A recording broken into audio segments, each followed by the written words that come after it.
So third up on the CIA triad is the concept of availability. And availability is pretty straightforward, I think, but it's something that a lot of folks don't consider as an element of a security model. They consider it something else like fault tolerance or disaster recovery. But traditionally, that actually falls into the domain of security, security controls, protection models, and things like that.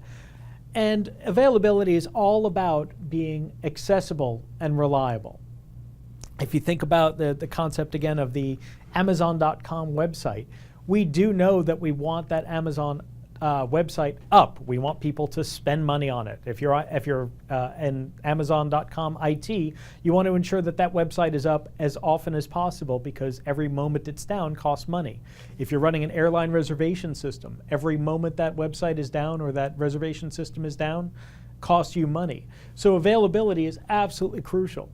The interesting thing here, though, that a lot of people don't take into account is that availability doesn't necessarily imply confidentiality or integrity.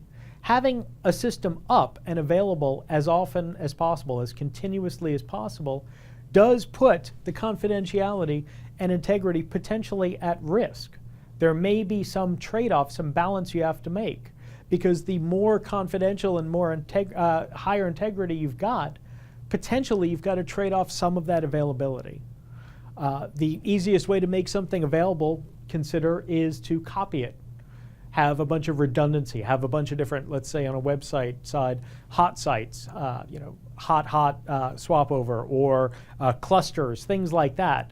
Well, the more complex and the more replicated an asset or data is, the more available it's going to be, sure, but also it may put integrity or confidentiality at risk, more points to attack, more potential vulnerabilities, more spots that can actually have the security broken and breach confidentiality.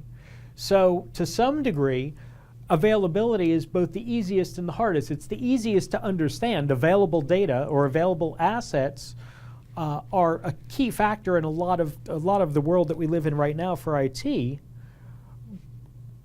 And I think we all approach it to some degree, right? But at the same time, it does play into security because it will actually have some trade-off effect against confidentiality and integrity. And what I'll do is I'll show you how all of these play together in just a moment. You'll actually see how you can't necessarily have all three of these at the same time.